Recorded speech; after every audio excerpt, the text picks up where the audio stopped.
The President of the United States is a fraud and a con man. And the fraud and the con is on us, the American people. Now we know why the President wants to keep his tax returns hidden. And it's not because he's under audit. Audit, schmaudit. Audit, schmaudit. Turns out Donald Trump is our con man in chief. And his biggest con was pulling the wool right over your eyes, convincing the voters that he would be the best deal maker ever in the White House. So here's our breaking news right now.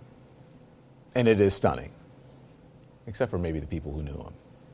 The man who ran for president on his reputation as a billionaire business genius, was a really lousy businessman. Literally the worst businessman in the country. I'm speaking the truth here. Read the New York Times report. In 1990 and 1991, Donald Trump lost more than $250 million each year. $250 million a year. That is more than double the losses of the nearest taxpayers in IRS records.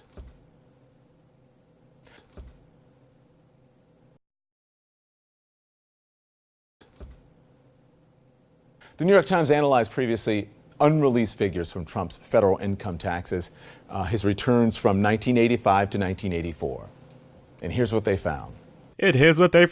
Hello, everyone. This is Mr. Obvious, bringing you the obvious. And today, we're going to dissect the New York Times, Trump's business losses, and how moronic and stupid these people really are. Okay, so I'm going to explain to you the insanity of all this and how CNN has jumped from Russian collusion to straight up slander. Like, they've fallen so low, they've been so discredited that all they can do is bash. And that's all this is. Bashing. Oh, Trump's a bad businessman. Oh, Trump lost $1 billion. And Don Lemon here goes on to call him a loser, the biggest loser in America. Oh yeah, oh really? Is that how he became a billionaire, despite those losses? And President of the United States, Don Lemon. And I know his name is not Lemon, it's Lemon, Don Lemon. But do you really think I'm not going to call him a lemon with that lemon-shaped head? He's like 87% salt. So let's take a look at the New York Times report. Oh, and by the way, they've no doubt illegally obtain this information. I would like to see them sued. First of all, your tax figures are private. Second of all, this isn't a secret, and I'll explain why later. Decade in the red. Trump tax figures show over $1 billion in business losses. Newly obtained tax information, stolen, reveals that from 1985 to 1994, Donald J. Trump's businesses were in far bleaker condition than was previously known by Russ Buettner and Susan Craig. Ah, yes, two traitorous journalists. Because that's what journalism has become. It's all about undermining leadership and presidents. It's about lying. It's about slander. Journalism has not become about the truth, but personal agendas. By the name of his Master of the Universe memoir, Trump, The Art of the Deal. Excellent book, folks. Honestly, it's a great book. It's wonderful. It's full of good information and a little bit into the psychology of how Trump operates. He's a very smart man. Donald J. Trump was already in deep financial distress, losing tens of millions of dollars on troubled business deals, according to previously unrevealed figures from his federal income tax returns. Again, how did you obtain those tax returns? Do I smell illegal activity? Mr. Trump was propelled to the presidency, in part by a self-spun narrative of business success and of setbacks triumphantly overcome. He has attributed his first run of reversals and bankruptcies to the recession that took hold in 1990. But 10 years of tax information obtained by the New York Times paints a different and far more bleaker picture of his deal-making abilities and financial condition. Oh, I suppose you could do better. Aren't you facing business losses yourself? The data, pronounced from Mr. Trump's official Internal Revenue Service tax transcripts with the figures from his federal tax form, the 1040 for the years of 1985 to 1994, represents the fullest and most detailed look to the date at the president's taxes.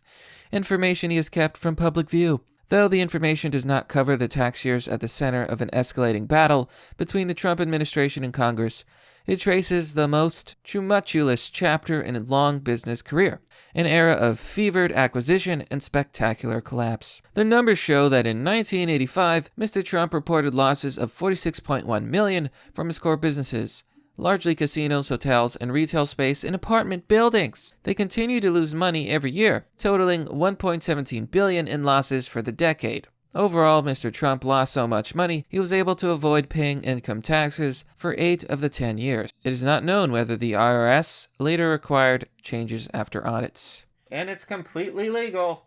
Now, we've reached the point that I really want to talk about, but this is something you learn in finance. Well, actually, it was intermediate finance, but in a way, it's basically Finance 101.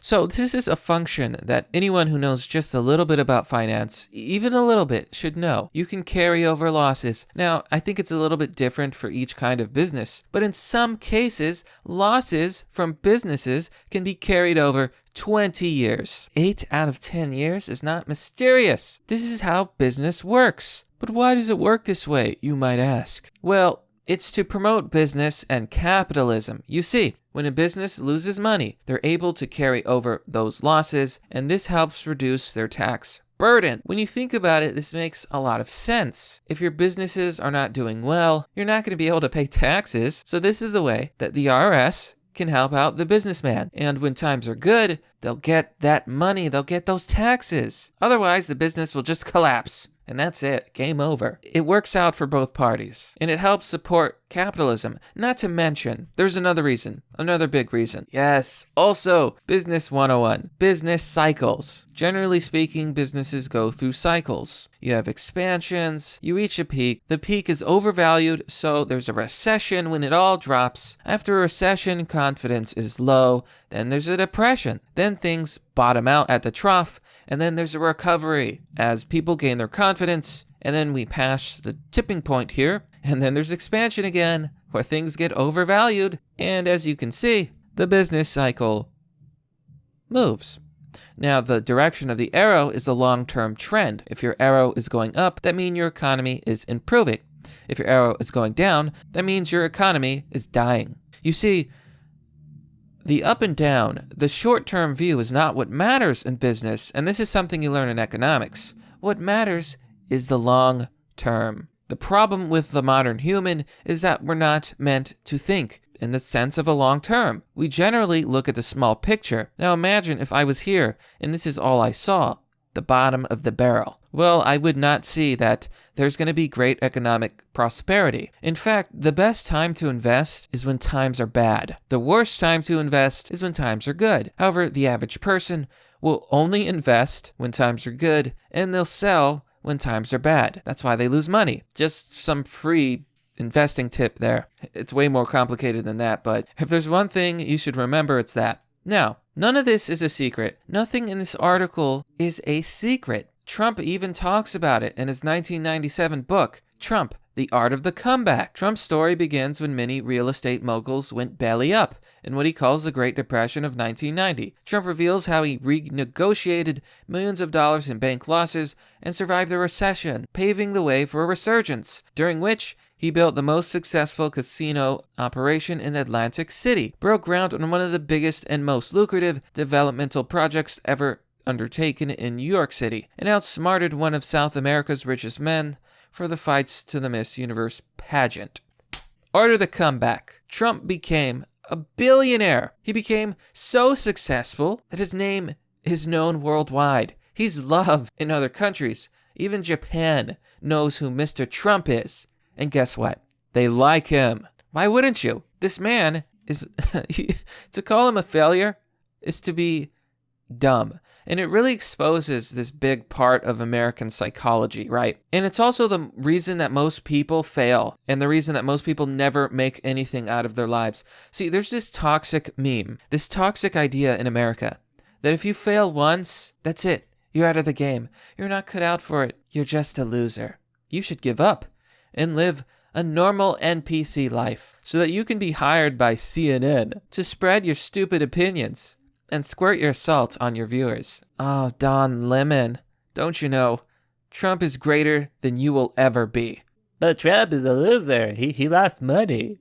He lost money, guys. And I'm betting if we look at the CNN history, they've had losses that they've carried over because that's a normal part of business. And they should know that. So, is Trump telling the truth? Well, just a quick Google search to look at the timeline here. Here's a paper by David Geltner, Massachusetts Institute of Technology, Department of Urban Studies and Planning, MIT Center for Real Estate, Commercial Real Estate, and the 1990 to 1991 recession in the United States. Oh, wow, it actually looks like there was a recession.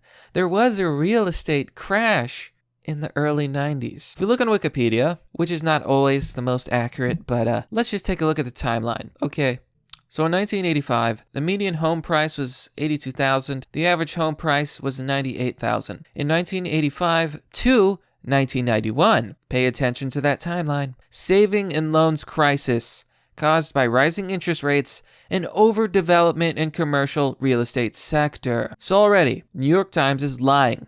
They're implying that Trump blamed it all on 1 year. He did not. Business cycles do not happen in a vacuum. They don't happen in a bubble. Stuff has to hit the fan before the big event. So real estate was in trouble before 1990. You can trace it back to around 1985 and exacerbated by deregulations of saving and loan lending standards and a reduction in capital reserve requirements from 5% to 3%.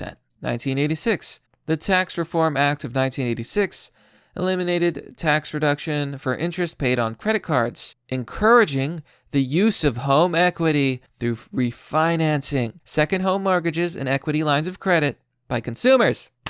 Do I smell a housing bubble? Because of, and this is another factor, people taking out mortgages, things they might not be able to pay. Doesn't that sound familiar, folks? 1986 to 1991. New home construction dropped from 1.8 to 1 million, the lowest rate since World War II. So, as you can see, over a short period of time, around a decade, things were going bad. For real estate, which is Trump's main line of business here. Here we are, folks, debunking the fake news. 1989, 1 month drop in sales, previously owned homes of 12.6%. In 1990, the median home price was $125,000. The average home price was $151,000. The average cost of a new home in 1990 is $149,000. In 1991, there's a U.S. recession. New construction prices fall, but above inflationary growth allows them to return by 1997 in real terms. And from 1991 to 1997, things were stagnant, prices were flat. So, if you follow this timeline and you consider that, there's business cycles, yeah, a decade of losses, really? When real estate was suffering? Oh, it's so diabolical. Con man in chief. Impeach. I'm going through all of this so that I can expose to you just how much they lie, just how dumb they are. They don't even know basic business. And to be fair, I am studying and I'm learning about business as I go to school.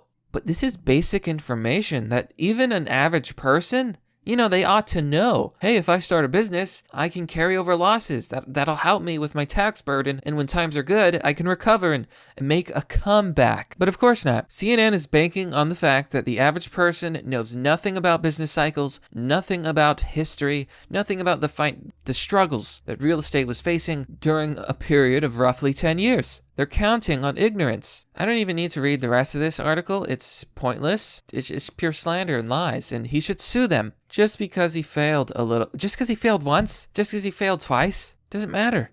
In the end, he turned it all around and he made it big. Trump now has a net worth. The net worth of Donald Trump, the 45th president of the United States, is approximately $3.1 billion. According to Forbes, Bloomberg estimated at $2.8 billion. So, Trump faced a $1 billion loss over 10 years, in which a time real estate was not doing good and when there was a U.S. recession. And he turned around and he turned that $1 billion loss into $3 billion in net worth. If that isn't someone with tenacity, who never gives up, who knows the secret to success, who is a genius, then I don't know what is, folks. And yet, if you look at the comments, if you look at people talking about this story, it's just Trump bashing. It's all bashing. NYT exposes their bias. Many people are asking, why should we care about Trump's business dealings and failures from a decade ago? Why? Because it clearly demonstrates the truth about his business acumen, or lack of thereof, and provides incredible insight into his true personality. They're right, but for the wrong reasons. Yes, it does show Trump's business acumen. He never gave up, and he turned those losses into a $3 billion net worth. 3 times the loss. How much money do you think he generated? How much tax money do you think he's given our country? Because he kept at it. His true personality is tenacity. He never gives up. He never gives up.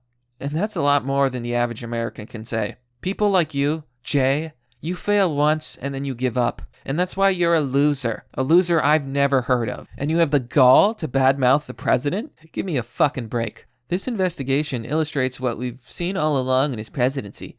He tends to run the country like his business, not a business. Yeah, and the economy is doing great. It also, in fine detail, showcases his long strategy of outright lying to the American people about who he is, what he's done, and how he's did it. He cheated the system. Now he's cheating us. Fake news, you shithead. Goddamn normie. Get off my board. But seriously, he didn't cheat the system. Everything he did was lawful. It's a normal part of business, and he turned it all around. So in the end, it was all worth it. What I hate about this is this story of his losses, showcase how Trump is a true success. He's a true example of never giving up in the face of adversity and succeeding despite the odds. If you compare Trump's successes to his losses, you're going to realize that Trump has had far, far, far more success than loss. And when most businesses fail, that takes a special kind of genius. But that's merely the obvious. Well, that's all for now, folks. What do you think about this story? I really want to know, because the New York Times is slandering Trump, CNN is slandering Trump, everyone's lying, everyone's claiming that this is horrible. But now that you have a little bit more insight into all of this, what do you think? Maybe I'm wrong. Be sure to let me know. Now, if you want to support the work I do, you can do so by joining me on Patreon, Subscribestar, or donating through PayPal. Your support is vastly appreciated, especially in this day and age. Heck, you can even help me out by sharing the video. Let people know about the fake news lies. As always, thanks for watching. This has been Mr. Obvious, and I'll see you all next time.